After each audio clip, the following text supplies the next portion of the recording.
Do. I am joined by Vern Rochon, also an instructor under Jerry Poteet, among other things, and we're gonna do some cool stuff. So during this, we'll do quick introductions of ourselves, but hey, chime in, let us know about questions that you have for Vern or myself. If you have questions about Jeet Kune Do in general, martial arts in general, um, and then we can address those through that. We're going to be chatting about a couple of different things. We're going to start with sort of just training with the man himself, Jerry Poteet. Pretty amazing, and we're sort of on two different spectrums of that and two different experiences with him, both unique and both really amazing for us anyway. Um, and then you can also say hi. Chime in, tell us where you're from, and whether you train in Jeet Kune Do or something else. And it's totally okay because we're all martial artists, and Vern and I have trained in more than just Jeet Kune Do. Okay, gang. I'm gonna go with a little bit of quick history from me.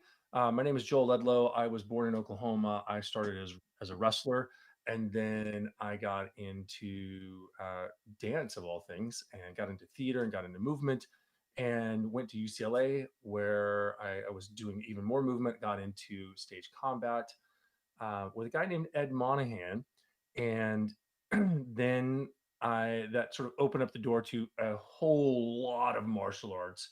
So I started training with him, and I had done some other things before that, a little bit with some friends here and there, but really first started training seriously in '98 as far as martial arts went, and was introduced to this and that and blah blah blah, introduced to Sifu Jerry Poteet in 2000, and Ed had become an instructor underneath him and introduced me. And being one of his assistant instructors, I was coming over to all the instructor seminars and things like that. And then finally started training one on one with Sifu Jerry Poteet from 2006 to 2010, and then I moved. That was all in Los Angeles, and then I moved back to California or back to Oklahoma and opened up my own school with Sifu Jerry's blessings and a lot of conversation through there. And then unfortunately, we lost him a year and a half later, and bit of a wreck. And an interesting note was I had obviously heard of Vern. Vern was in a discussion, so there's always instructors. As you know, I was coming in. I was the newbie. There's a lot of guys I know that Vern knows as well that are instructors also under Jerry Poteet.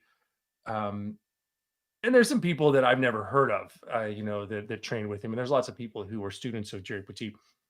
But Vern, you should know. So he is very much so my senior. Um, Not because he's that much older than me. He's only a little bit older than me, but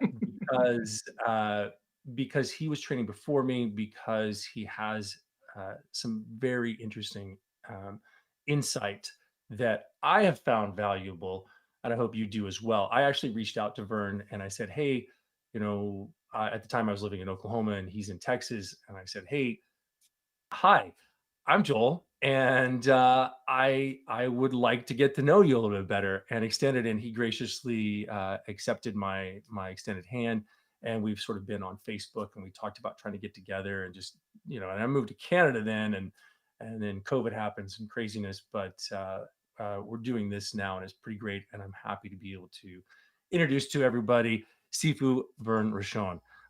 Vern, why don't you tell everybody a little bit about you and your journey and how you got into training with Jerry Poteet?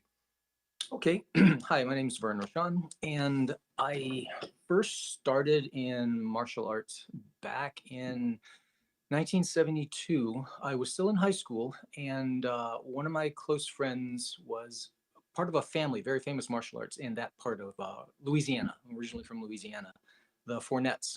And he and I trained for a bit. His older brother was in the army at that time, but when he'd gotten out and I joined the local police department, we were all in together, all the three of us. And Ernie had just come out of the Army, U.S. Special Forces, the Green Berets. And Ernie turned out to be the instructor of basically the family. So I became Ernie's student. We all became fast friends. And I was with Ernie about maybe 10 years. And 1980 or so, or 82, it was actually 82, is Mm-hmm. when I quit the PD and I moved to Los Angeles because I wanted to train with the guys who trained with Bruce Lee. I'd been reading all the magazines, as we all did, and I wanted it that much that I decided to make that cross country move. And I was with Danny Inosanto and his group, Richard Bastillo, Chris Kent, Bud Thompson, all those guys at the Filipino Kali Academy on Normandy down in Mm-hmm. Torrance for Mm-hmm. about 2.5 years. And when that closed, I stuck with Dan from there to the IMB to Culver City and the Marina until about maybe 83, 84. And I left the school. And shortly after that, Fran, who was with me in the Culver City area, Mm-hmm. knew Jerry. And she introduced me to Jerry. Yeah. And Jerry and I hit it off immediately. And we became fast friends. He graciously, and to my great fortune, luckiest day of my life, one of them, certainly one of the five, if I could pick, luckiest days of my life, he accepted me as a student. Yeah. And he and I trained I was his private student steadily for about 12 years or so. But at that point, we were all family. And we trained and went out socially. And the years went on. And in 2007, my wife and I decided to move to San Antonio. Mm-hmm. And while here, obviously, I learned that Jerry had passed in 2012. And that was one of the saddest days of my life. Yeah. And I've been teaching privately for so many of those years, both in LA and here. And I still do currently. I have individuals and small groups come over to my house and we train on occasion. Yeah. I got it. You just said something that was really sort of popped up a memory for me of being accepted. And I don't know if people really sort of understand, for me, here was iconic Jerry Poteet. I had trained with him in 2000. I'd been around him. I'd done a class with him, but this was all sort of set up. And I remember we went to an instructor seminar, and then I remember going out and I was like, "Hey, Ed, I kind of want to go to the next level, and I would like to go and train with Sifu Jerry. Could I do that?" And he said, "Absolutely, you can do that." And then I went over and I was like, "Sifu Jerry, I would like to be a student of yours." And he had a few things going on, which is kind of the funny thing of like, "Hey, you got to wait."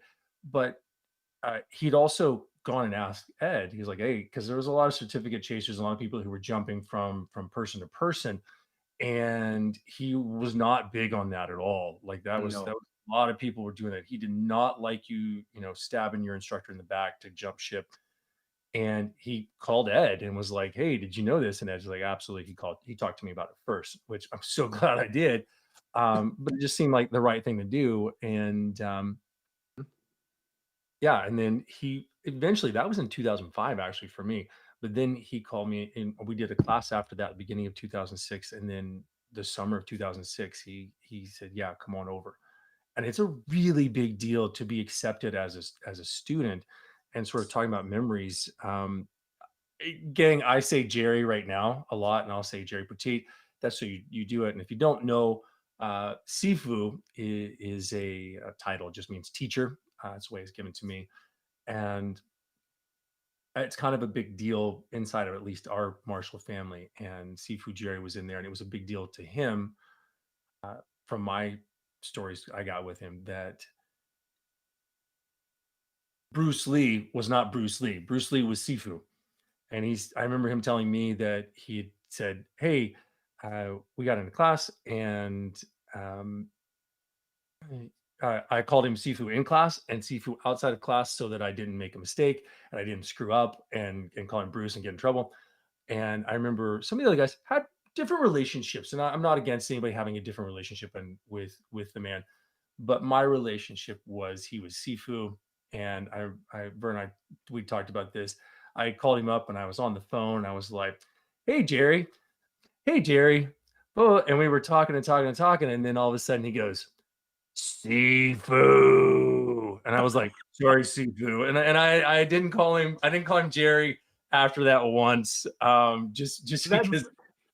your voice sounds just like Still, it rings in my head the way it just there's a pregnant pause on the phone, and then Sifu, and I was like, Yes. "Sorry, Sifu," and I went through it. It was, fun for me. I love training with the man, just so much of the memories, and then, do you remember what was the circumstances for you being accepted? Do you remember, was there any sort of anything that you remember other than just, like, the feeling?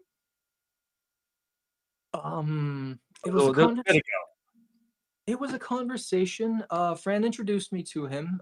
It happened at the place I was working, actually, downtown LA. It was an office building. There was a trade show, and it turns out that Fran and Jerry were accompanying friends of theirs who had a booth at the trade show. Mhm. And just pure chance, no, this very easily could not have happened. And that's the luck element of it. Yeah. There was 1,000 reasons it shouldn't have happened, but it did. Fran was at the trade show where I was working, and she ran across me because at that point, both she and I had left the school in Culver City where Dan was Mhm. teaching, Oh, hold and on. just If you people don't know, Fran Joseph Poteet, is Jerry Poteet's wife. A very accomplished martial artist in her own right, with absolutely, lots of background. She's like your Italian aunt. I will say Italian aunt, not grandmother, who's so sweet and so adorable, and then would rip your throat out. So don't yeah. cross her. Fran is my senior. Yeah. Fran is my senior. She was Jerry's first graduate. Her certificate is '01. Mine is '02. So she is my senior also. And you were saying you're down there meeting, but I just thought people maybe don't know who Fran is. If you don't, look her up. She's pretty amazing. Absolutely, she is. She's and a beautiful person. But yeah, Fran and she ran across each other, and hey, Fran, hey, Vern, da da da da, how are you? And she said, I want you to meet somebody. Mhm. No clue who she was talking about. So we walked over. There was the guy I'd been reading about in martial arts magazines for years, and I was stunned. And we talked, and she introduced me, and we all got acquainted. And I believe this was a long time ago. This was decades ago. So some of the memories are, but Yeah. I think it was Fran who proposed that I would train with Jerry. She asked him, and this was all spontaneous because again, it was a chance meeting. And he immediately said yes, just based on the few minutes we got to know each other. It's remarkable how open and accepting and giving he was. Um, Really just was. yeah, yeah. I But remember I remember when he first brought me in, and I share this story with my students all the time. So he brought me in first day, and here I am, young instructor, and I'm training with Jerry Poteet. And mhm, I've been to instructor seminars, but this was just a one-on-one. There was no like, wasn't a room full of other people to deflect. All of the attention went straight to me. I was like, oh, and he sat me down. He started asking me questions, and I started getting nervous, and was, oh crap, like I was supposed to know some stuff, and I don't know if I know these things. And he stopped me and he goes, "These questions are for me. They're not for you.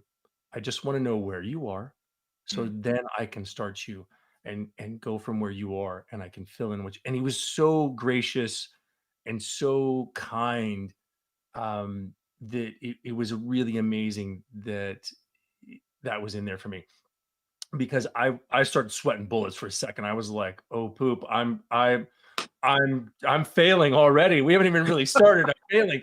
And he's like, "No, no, no, no, no, no. You're fine." And it was not about that. It was always about the training and about it was never about him. It was always about the information, the training yeah. itself. The Jeet Kune Do, this gift, and he always wanted to share it in an individual. Um, which we'll get to that. Let's see if there's anybody's in here with boom. Oh, look. Hi, guys. I'm a former student, Sifu Jerry from Prince Albert, Saskatchewan. Hey, fellow Canadian. Hello, fellow Canadians. I'm in Manitoba, so awesome on that one. He was a great man. Merry Christmas, Ryan Arp. Hi, Ryan. Thank you so much. Yeah, super great. Um, Oh yeah, lineage. Yeah, starving artist. I know. Hi. Uh, that's Corey. Hi, Corey. Um, yeah, if anybody else is in there, changing in there. Bert and I talked about a cool drills. This is one of my drills that I love doing, and so if you guys don't know this, like this is where the senior thing comes in. This is where other people training with an individual. Like I have my experience with training with Jerry Poteet. Vern has his. Everybody else's. So Ryan, is going to have a different experience training with him because we're different people, and it was always about the individual. But this is a really cool thing. This is where Vern and I were talking about this. I geeked out a little bit. And I hope you do as well. So the cool series of drills, and it's a flashcard. Boom, you do a flashcard. Then you do the wiggle drill, and you hold a focus mitt, and the other person's punching, and they're responding to you. So you wiggle it like this, and then there's a pull away, and that one's really fun because if Vern's trying to punch here, then I'm reading his punch, and then if I see a telegraph, I pull away. But wait, there's more. So that's as far as I took the drill. But Vern then goes, "Oh, but wait." And then Vern, you tell them what you told me because this addition to the drill is so amazing. Okay, there is the focus glove, which faces the person you're training. Hmm. And when they punch either a jab or a cross, it's Hmm. a two-sided drill. This is one of the great things about it. It trains, if you're holding the gloves, it trains your perception, your awareness of the incoming punch. Absolutely. And and it also trains the person punching to do it non-telegraphically. 100%. Okay, so to scale it, you start with one punch, let's say the jab, and Yep. you repeat the jab, and if the person with the glove sees the jab coming in, you pull away. Okay, then you go with the cross, just the cross. And then you hold the glove at 90 degrees for the hook. Hmm. The next stage is to hold both gloves, and the person punching will do either the jab, the cross, or the hook, but the person holding the gloves does not know what's coming. Yeah. And they In still have to that, pull away. Now, the trick of the person with the gloves, the trick is to move only the glove being punched, because there's something neurological with the arms. They're kind of sort of connected where, and it's almost involuntary. If you move one, the other tends to move as well. The challenge mhm, is to move only the glove that's being punched. yeah. If you're not understanding this drill, it's a two parts. One, it will fry your brain trying to do it. But on the other side, you're gonna be laughing and having so much fun with your partner and developing that in there. It's a game that you're playing between the two of you, and it's so Mhm. much fun. And then when Vern told me about this, I was just like, "This is gonna be amazing to do on both sides of it," because then you're really playing and you put this aliveness into it, which Sifu Jerry was always about putting that aliveness in there. There was one Yes. other thing you just said I was gonna add to it. I think I forgot it. It'll come back to me, or we'll do it in part two when we discuss cool stuff. Well, Um, if I may, along with that spontaneity with not knowing what's coming, you can mhm. make it even more interesting, Oh, because you can great. start off by punching rhythmically. But if you break up the rhythm, as well as break up which punch is coming in, that makes it more interesting. And even further, if you pick up the speed, adding the broken rhythm, adding the spontaneity, that makes it even more interesting. You play with it. Just, You got to just, be just creative. And levels, just levels and levels and levels. And I think Mhm. that something that people don't maybe understand about Sifu Jerry is he could always take a drill to a new level. And I always Yeah. say, like, I did drills with him, and I always felt I give the example of, when you're a kid and you're running down a hill and your legs are just barely keeping up in front of you, Mhm. and you're just about to do a face plant, but you're on that very edge of about to fall down. I was like, that's where he would take you to. He was so aware of you and so good at pulling you into that level. He would take you right up to that brink of almost failure, and then just hold you there. Mhm. And it was amazing, whether it was an energy drill or something else. Um, let's see. Hold on, we got a thing on here, uh, and then actually, Vern, I'm gonna do this because I don't miss it. I've got a couple of notes on here because there's a couple of key things that you have some great insight I want to share. Which was talking about. He did it with me with harmonious spring. Mhm. Harmonious spring is one of the energy drills, and we can talk about that in a little bit. But you had a great way to describe all of the energy drills and what they meant for Jeet Kune Do, and then we'll talk about JKD in a second. So you were talking about it being. Do you remember what you were saying? Yes. Jerry once described Jeet Kune Do as um, a way to address just about anything you'll meet in the street. He said modified Wing Chun, kickboxing, that'll take care of 90% of the threats, potential threats. Hmm. But Jeet Kune Do will cover the next 10%. And Yeah. integral to that was the skill you get from the energy training. He thought the sensitivity training, the energy training, the chisao, what you learn from the sensitivity and how to deal with that will take it to the next level and reach that next 10% that is likely to you're likely to encounter out there. No. Um, here's something we hadn't talked about before, Oh. but it's something that I like to bring up. There are if you imagine holding your arms out in front of you, there are six positions and only six. And any engagement, any relationship with another opponent is going to be one of the six. There's two outside, Hmm. one inside, one outside, two inside, another one inside, one outside, and then two outside in the other direction. Yep. If you can navigate within those six variables, then you're on your way. Absolutely. I And Chisao remember. teaches that. I remembered the other thing with the hands. Yes. There's a great drill that Sifu was really big on. You're Hmm. talking about so the drill of pulling back two hands, the hands like to work together. He would have Yes. us work. You would do open close, right? To boop, boop, boop, boop, boop. Mm-hmm. And then alternating. He was really big on having those hands practice the alternating. I don't know if he did that one with you or not, but he had Mm. me do that one a lot where we would do alternate. So this one would squeeze, and then you would alternate the hands, and then you would put them out to the side, and then you put them over your head, and then you put one over your head and one out, and then you switch them, and then you would do all this change around. And it was really just to confound the brain a little bit Yeah. and make yourself work a bit. But the thing I wanted to share that I remember resonated with me, you talked about the energy drills as Hmm. being the beating heart Yeah. of Jeet Kune Do, and it was essential. Yes. And that's something that we get into.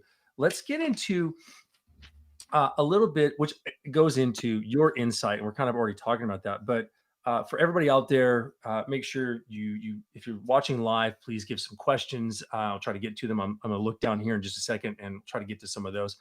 Um, yeah, I do see this one, and we'll ask Vern this question in just a second. But if you're on the channel, if you're watching it afterwards, make sure you like and subscribe and all that stuff. Let Vern know. You could also say hi and just let us know where you do stuff. So here's a question. I once heard that Jerry Poteet had a medical surgery or procedure of some sort, and that Jeet Kune Do helped him overcome it. We're going to come back to that question because that's actually going to go into our third section, which is life. Please hang on because that is a really good question, Mm. and I will actually share my insight. Ian answers this, but it's a little bit more. And Fran had talked about this a lot, and then I'll share at least for me how it's been a part of my life. We'll get into that in this third section. It's three sections today. We just kind of did our first section, and then we'll do our second section, which is going to be insight. And we're kind of already been covering that of Vern's and Vern.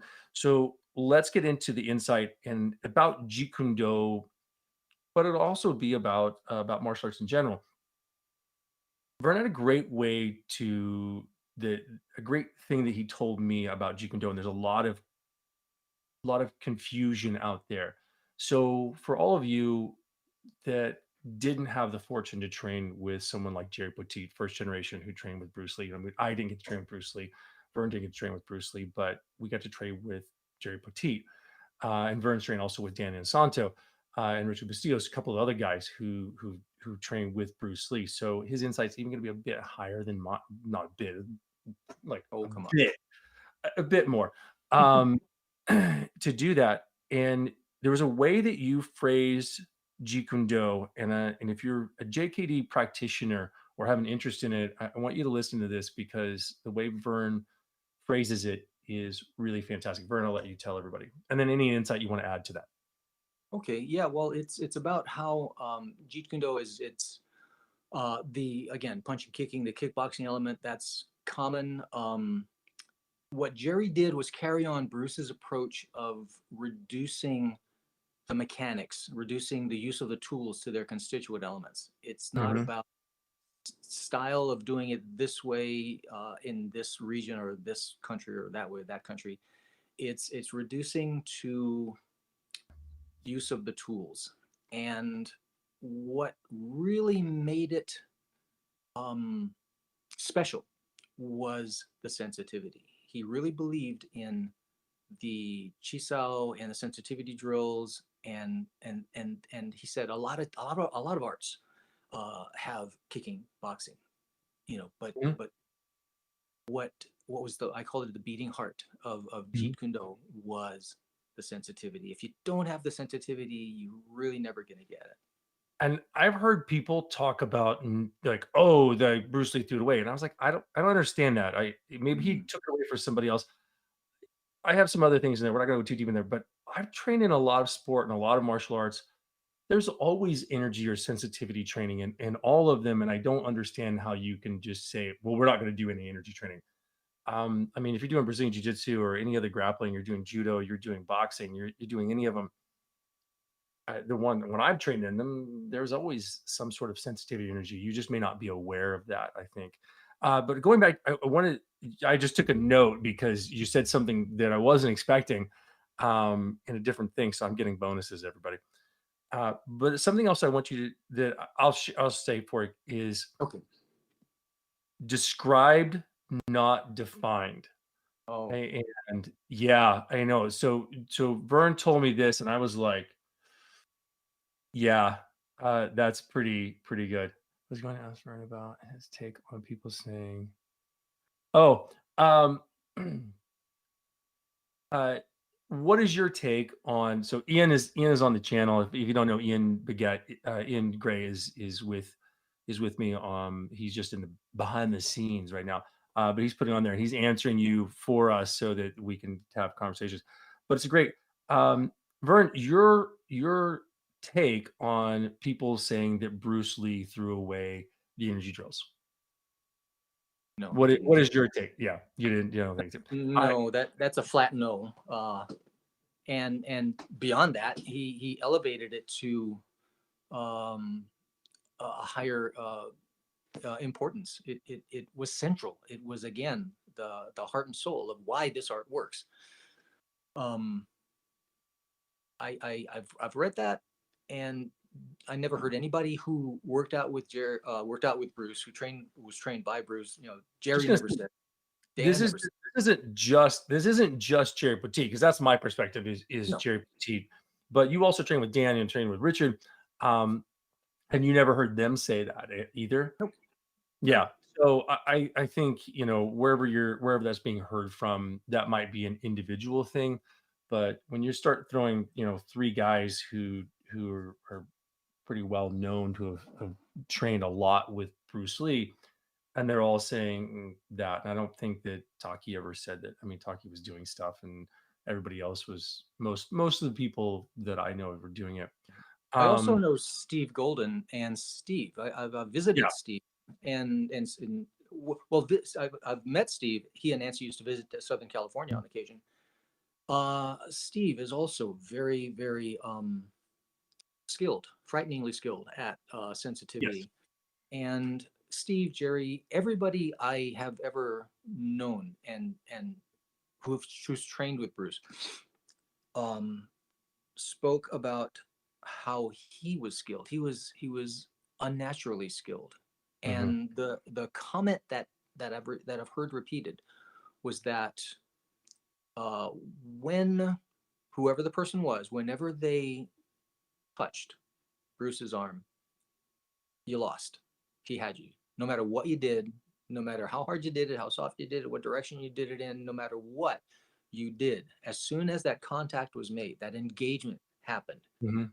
he had total control of you, of your body, of what you did. He could I tell what you're going to do as soon or before you did it. I do. It remind me of something, it's something that I tell my students is, and I do for myself, is give your opponent a +1. Always make your opponent a little bit faster, a little bit stronger, a little bit bigger. Give them every advantage. And when you're cultivating, when you're training yourself and you're developing your skills, cultivate them against the idea that your opponent is always better, and then push yourself somewhere. And it's sort of the handicap of we're racing, you're racing your kid brother or sister, and they're not as fast as you, so you give yourself a handicap and you go a little bit further back and then start from further back, and that way it's more of a challenge. Mhm. And you're just talking about when Bruce is touching, and I remember Sifu Jerry saying that Bruce could hit anybody when he wanted to. He could just Yeah. he just hit him, and he's like he could hit me whenever he wanted to. So Bruce started telegraphing. He started throwing a big back fist up there. And he said, "We were all Kempo guys. We blocked that thing out there, and Bruce would just right around us and pop, pop, pop."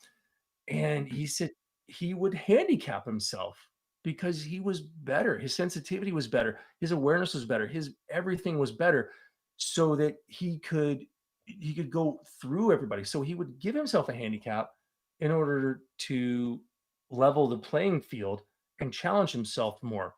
And to go, well, you can't beat this. So how can I get you so I can work on my other stuff? Yeah.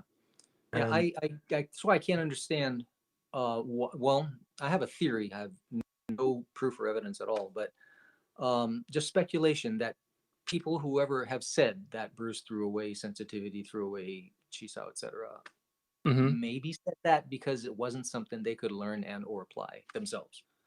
But And that I think clearly, it was central to the art. I think that might be in there. And I remember Sifu Jerry telling me that, as an instructor, my job was to teach everything.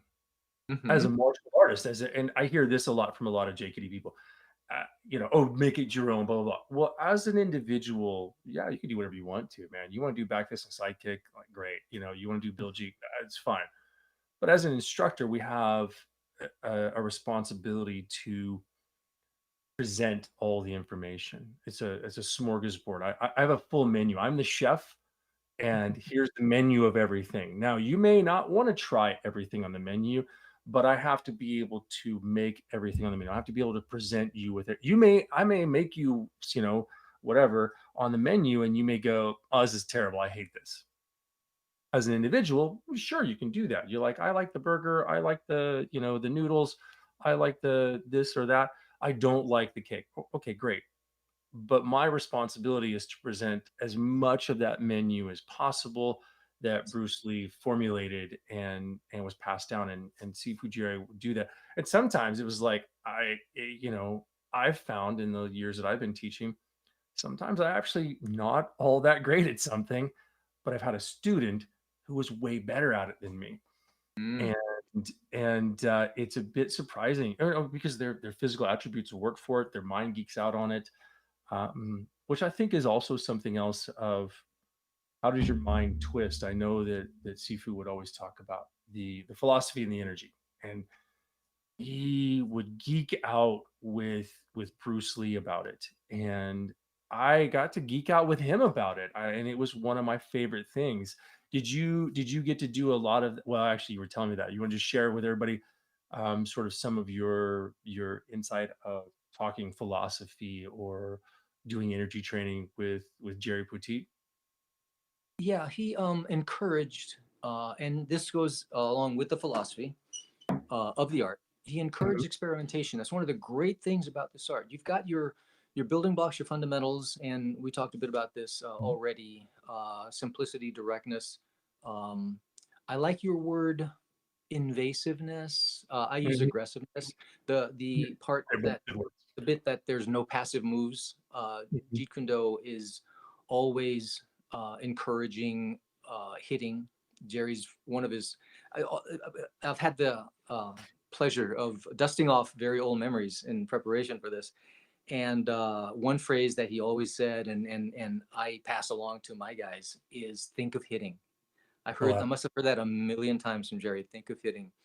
he Um, gave me the 4 principles: always think hit, simplicity, efficiency, longest weapon, the nearest target. And then we use those. I see so many people, or I hear so many people, you see people tag post things, or you hear people talk about it, but then they don't actually apply it to the movements. mhm, He was able to apply it to the movements all the time. And then you were talking about before the reduction, the increase of economy of motion in a punch. So here's a jab. Well, anybody can jab, but he could take you and refine that jab over and over and over, and just the daily decrease a little bit less telegraphic, a little bit more kinetic energy put into the target, a little bit quicker to the target, or better timing, or whatever it was. That's what it was. He didn't like throw away a jab. He mm, kept adding more stuff. no. So I'm reading Right. a random thought. I once compared Bruce Lee to Terry Fox in terms of being an athlete displaying physical prowess. Bruce Lee and Terry Fox are two most impressive men in terms of athletics for me. If people don't know who Terry Fox is, he big in Canada actually, because he had cancer in his leg. He was a young man, young athlete, and had his leg amputated, which I will sort of segue us into. It's a good one.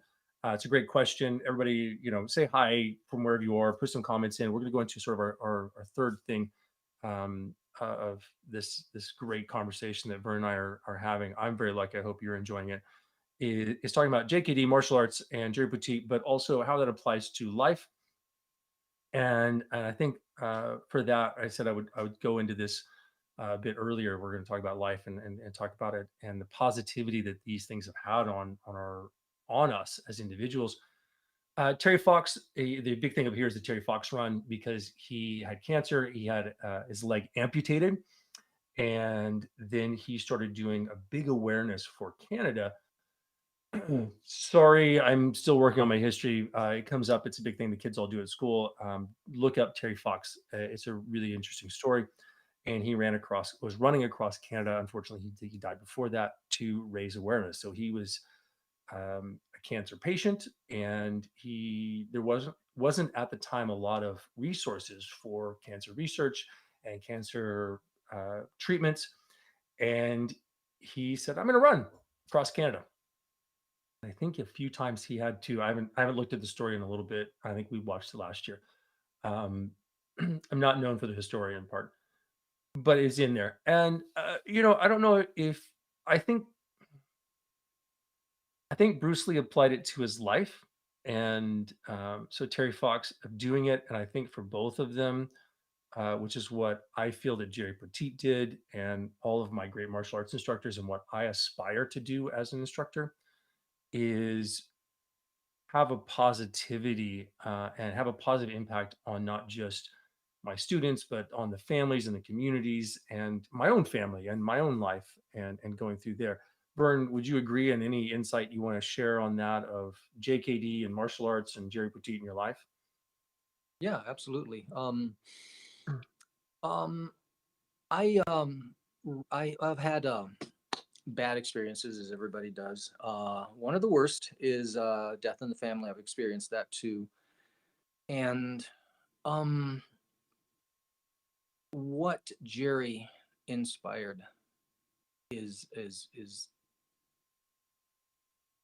to not get mired down and not get depressed. I've always tried anyway to have a positive outlook. And what my experience in martial art in general, meeting Jerry and meeting people like you, Joel, is it's encouraged me to appreciate the advantages, the benefits, to keep. I try to keep a perspective. It's not easy, but it takes practice, as everything does. It's crazy. Even things like relaxation, firing a Mhm. punch, relaxing through it, chisal, relaxing through it. Jerry always used to say, "Relax." It's crazy, but it I heard that a lot. even relaxation takes practice. It's It crazy, does. but it does. But it takes practice to not get um, trapped by depression rabbit holes, if you will, and become a sourpuss because of things that happen that are painful.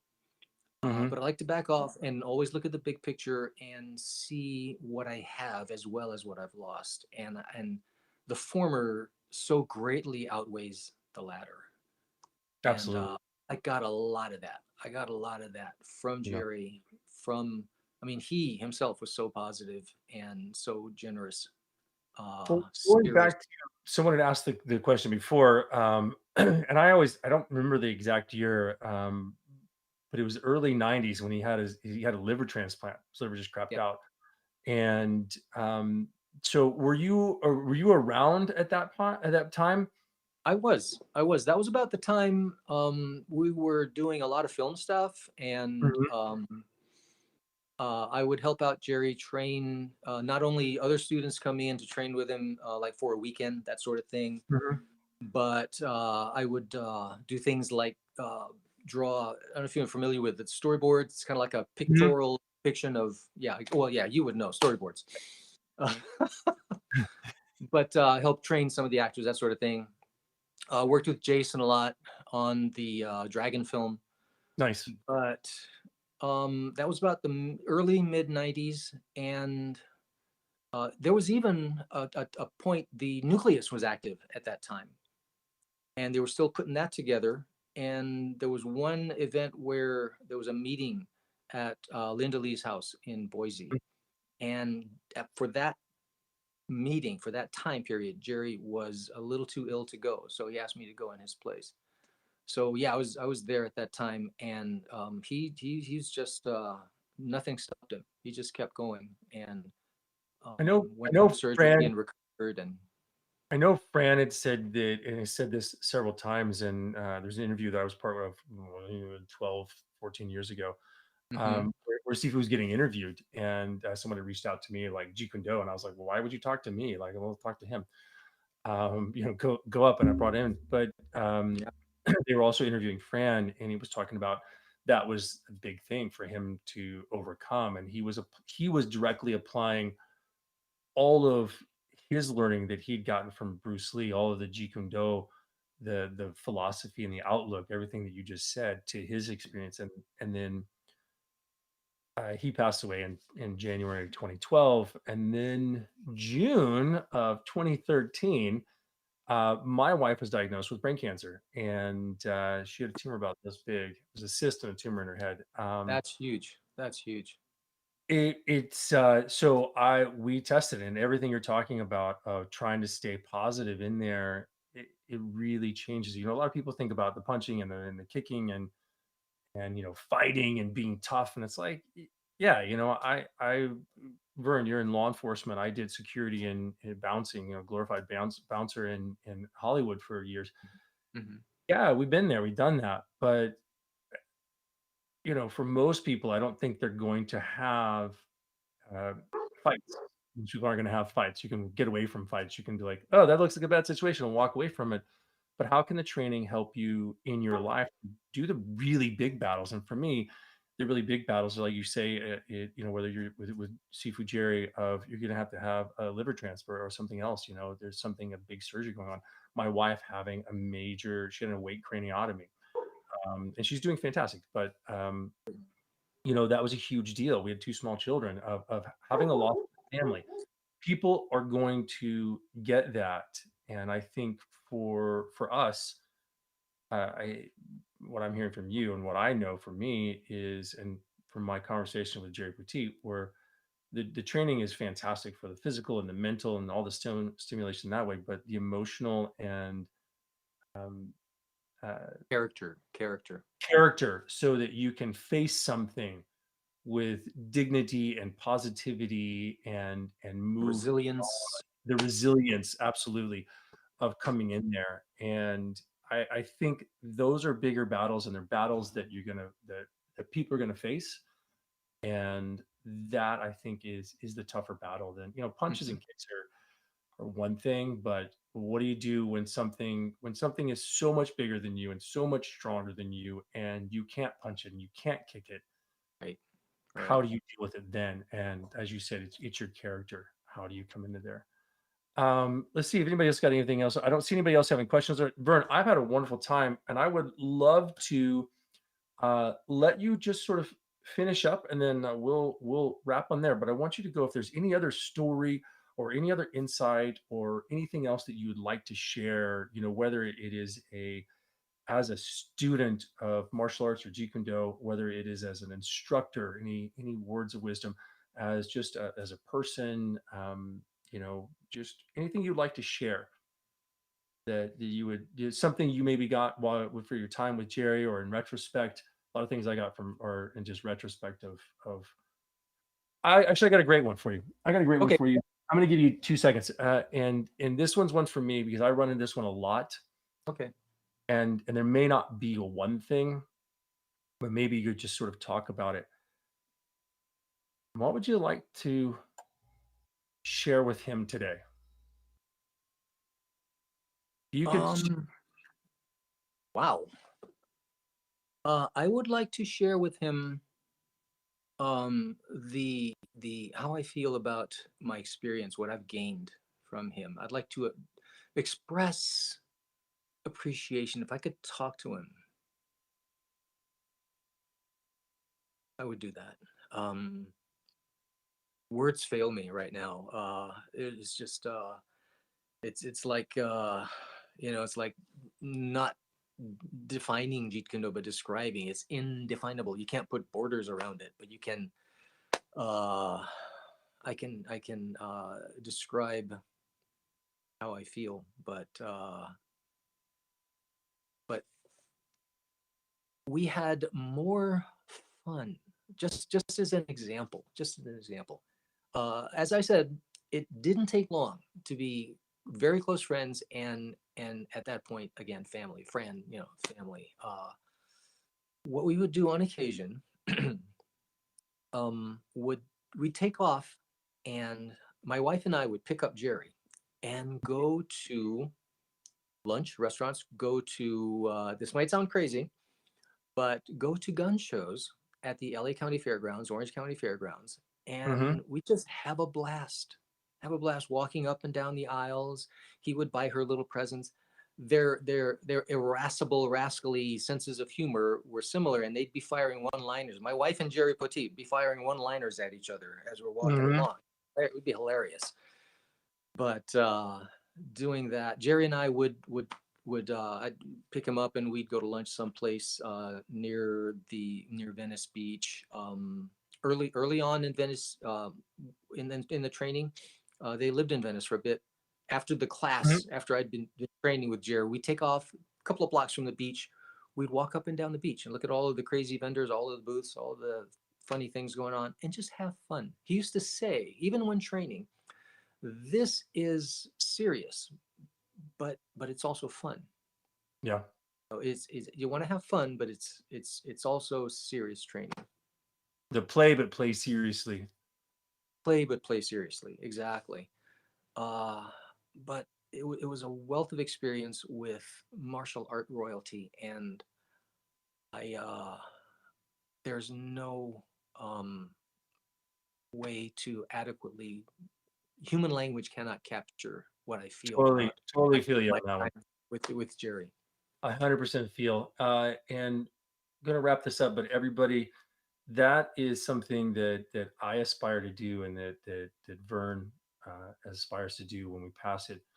Um, Jeet Kune Do training for us was extraordinarily personal Yes. and individual. It was a relationship, and it was built on it. And you can't get into that inner circle of trust and bond without whatever the relationship is. You can't get to there without deep commitment on both sides. And we Vern's committed on his side, I was committed on my side, but Jerry Petit was extraordinarily committed on his side to us as individuals and to our growth, not just in Jeet Kune Do or martial arts, but as a person. And I think um, that's pretty amazing. And I think if you didn't catch that from Vern, I don't know how you couldn't catch that from Vern.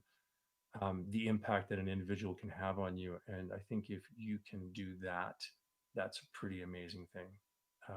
Even if you're, You're you here. know, yeah. Vern, thank you so much. We will talk again, my friend, and Sure. just probably Thank without a you. camera, but just the two of us. And then when travel is a bit better, we're definitely going to be doing that.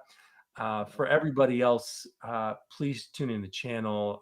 If you love this, let me know, and then I can get Vern back on, and we can share more stories and insight from him. But for everybody else, thank you, and we're going to cut it off here. Vern, thank you again, and goodbye, Thank you everybody. so much. Bye bye.